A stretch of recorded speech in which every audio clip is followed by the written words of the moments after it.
Hello ನಮಸ್ಕಾರ. ಚಪಾತಿ ಏನೇ ಮಾಡೋದು ರುಚಿಯಾಗಿ ತುಂಬ ಸಾಫ್ಟಾಗಿ ಬರ್ತಾನೆ ಇಲ್ಲ ಅನ್ನೋರು ಈ ನಾನು ಹೇಳ್ಕೊಡೋ ಅಂಥ ರೆಸಿಪಿನ ಟ್ರೈ ಮಾಡಿ. ಮೊದಲಿಗೆ ನಾನು ಒಂದು ಅರ್ಧ kg ಆಗುವಷ್ಟು ಗೋಧಿ ಹಿಟ್ಟನ್ನು ಹಾಕೋತಾ ಇದ್ದೀನಿ. ಅದಕ್ಕೆ ರುಚಿಗೆ ತಕ್ಕಷ್ಟು ಉಪ್ಪು, 1 ಟೇಬಲ್ ಸ್ಪೂನ್ ಆಗುವಷ್ಟು ಶುಗರ್ ಹಾಕೋತಾ ಇದ್ದೀನಿ. ಹಾಗೆಯೇ ಪುದೀನ ಸ್ವಲ್ಪ ಸಣ್ಣದಾಗಿ ಕಟ್ ಮಾಡ್ಕೊಂಡು ಹಾಕೋತಾ ಇದ್ದೀನಿ. ಒಳ್ಳೆ ರುಚಿ ಕೊಡುತ್ತೆ ಮಾತ್ರ. ನೀವು ಒಂದ್ಸಲ ಹಾಕ್ಬಿಟ್ಟು ಟ್ರೈ ಮಾಡಿ ನೋಡಿ, ತುಂಬ ರುಚಿಯಾಗಿರುತ್ತೆ. ಪದೇ ಪದೇ ಇದೇ ಥರನೇ ಮಾಡ್ಕೊಂಡು ತಿಂತೀರಾ. ಇವಾಗ ಚೆನ್ನಾಗಿ ಒಂದ್ಸಲ ಕಲಿಸ್ಕೊಳ್ಳೋಣ. ಕಲಸಿದ್ದಾದ್ಮೇಲೆ ಸ್ವಲ್ಪನೇ ನೀರು ಹಾಕೊಂಡು ಕಲಿಸ್ಕೋಬೇಕಾಗತ್ತೆ. ನಾವು ಯಾವ ರೀತಿ ಕಲಿಸ್ಬೇಕು ಅಂದರೆ ತಟ್ಟೆ ಪಳಪಳ ಅಂತ ಹೊಳಿಬೇಕು, ಆ ರೀತಿ ನಾವು ಕಲಿಸ್ಕೋಬೇಕು. ಒಂಚೂರು ಹಿಟ್ಟು ತಟ್ಟೆ ಮೇಲೆ ಉಳಿಬಾರ್ದು, ಆ ರೀತಿ ಕಲಿಸ್ಕೋಬೇಕಾಗತ್ತೆ. ಅದಕ್ಕೋಸ್ಕರ ಸ್ವಲ್ಪನೇ ನೀರು ಹಾಕೊಂಡು ನಾವು ಕಲಿಸ್ಕೋಬೇಕು. ನೀವು ಕಲಿಸ್ಕೋಬೇಕಾದ್ರೂ ಅಷ್ಟೇ ಜಾಸ್ತಿ ಒಂದೇ ಸಲ ನೀರು ಹಾಕೊಂಡು ಕಲಿಸ್ಕೊಳ್ಳೋದಿಕ್ಕೆ ಹೋಗ್ಬೇಡಿ. ಯಾಕಂದರೆ ಒಂದೇ ಸಲ ತೆಳ್ಳಗಾದ್ರೆ ಮತ್ತೆ ಇನ್ನೂ ಒಂದು ಸ್ವಲ್ಪ ಹಿಟ್ಟು ಹಾಕೋಬೇಕು. ಅದಕ್ಕೆ ನಾವು ಕರೆಕ್ಟಾಗಿ ಉಪ್ಪು ಸಕ್ಕರೆ ಎಲ್ಲ ಹಾಕಿರ್ತೀವಿ, ಅದು ವ್ಯತ್ಯಾಸ ಆಗುತ್ತೆ. ಆ ರೀತಿ ಆಗಬಾರ್ದು ಅಂತ ಅಂದರೆ ಸ್ವಲ್ಪನೇ ನೀರು ಹಾಕೊಂಡು ನೀಟಾಗಿ ಈ ಹಿಟ್ಟಿನ ಅದಕ್ಕೆ ತಂದರೆ ಸಾಕು. ನೋಡಿ ಇವಾಗ ನಾನು ಕಲಿಸ್ಕೊತಾ ಇದ್ದೀನಲ್ಲ, ಈ ಹಿಟ್ಟಿನ ಅದಕ್ಕೆ ತಂದರೆ ಸಾಕು. ಇನ್ನು ಮಿಕ್ಕಿದ್ದೆಲ್ಲ ಅದೇ ಅಡ್ಜಸ್ಟ್ ಮಾಡಿಕೊಂಡು ನೀಟಾಗಿ ಕಲಿಸ್ಕೋಬೋದು.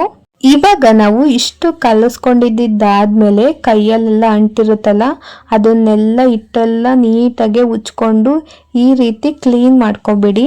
ಆಮೇಲೆ ನೀಟಾಗಿ ಒಂದು ಕಡೆಯಿಂದ ನೀವು ಕಲಿಸ್ಕೊತಾ ಬರ್ತಾ ಇದ್ದಂಗೆ ತಟ್ಟೆ ಎಲ್ಲ ಕ್ಲಿಯರ್ ಆಗುತ್ತೆ. ತುಂಬ ಚೆನ್ನಾಗೂ ಇರುತ್ತೆ. ನೀವೆಷ್ಟು ಚೆನ್ನಾಗಿ ಕಲಿಸ್ತೀರೋ ಅಷ್ಟು ಚೆನ್ನಾಗಿ ಚಪಾತಿ ಬರುತ್ತೆ. ಯಾವುದೇ ಆಯ್ತು, ಪರೋಟನೇ ಆಯಿತು, ಚಪಾತಿನೇ ಆಯಿತು, ನೀವು ಕಲಿಸೋದ್ರಲ್ಲೇ ಮೇಯ್ನ್ ಇರೋದು.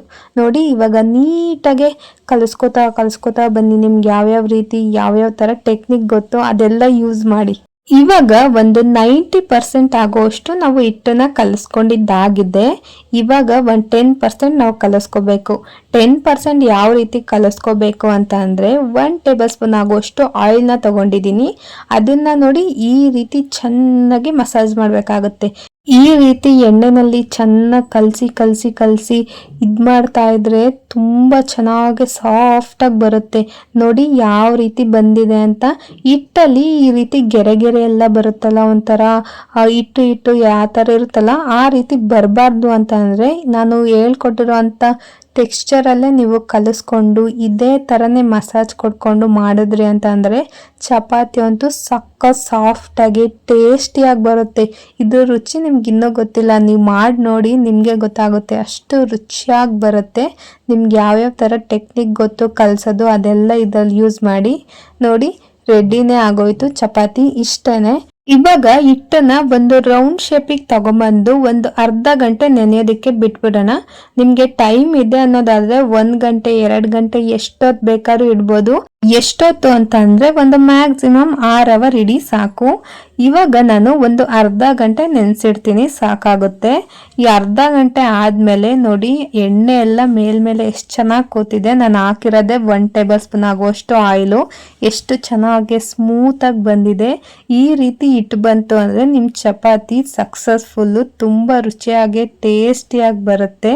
ನೀವು ಚಪಾತಿ ಜೊತೆಗೆ ಯಾವುದೇ ಥರನೇ ಕಾಂಬಿನೇಷನ್ ತಗೊಳ್ಳಿ, ಸಖತ್ತಾಗಿರುತ್ತೆ. ಇನ್ನು 4 ಚಪಾತಿ ತಿನ್ನೋರು 8 ಚಪಾತಿ ತಿಂತಾರೆ, ಅಷ್ಟು ರುಚಿಯಾಗಿ ಬರುತ್ತೆ.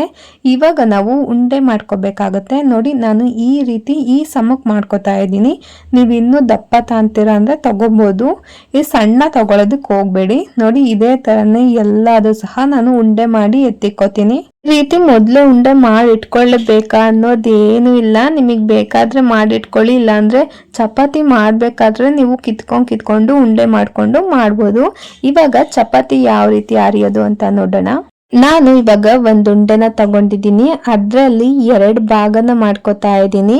ಅದನ್ನ ಒಂದ್ರ ಮೇಲೆ ಒಂದು ಈ ರೀತಿ ಜೋಡಿಸ್ಕೊಳ್ಳಿ.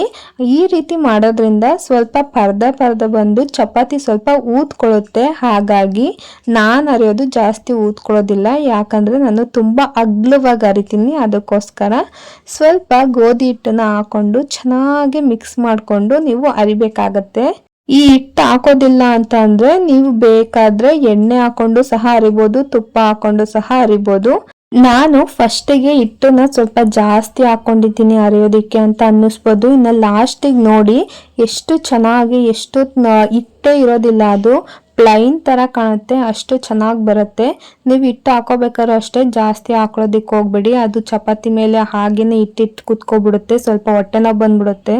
ಹಂಗೇನಾದ್ರು ನೀವು ಹಾಕಿದ್ರೆ ನೋಡಿ ಈ ಥರ ನಾನು ತೆಳುವಾಗಿ ಹರ್ಕೋತೀನಿ. ಅದಕ್ಕೆ ಚಪಾತಿ ಊದೋದಿಲ್ಲ, ನಾನು ಮಾಡೋದು ದಪ್ಪ ಹರಿದ್ರೆ ಮಾತ್ರ ಅದು ಊದ್ಕೊಂಡ್ಬರುತ್ತೆ.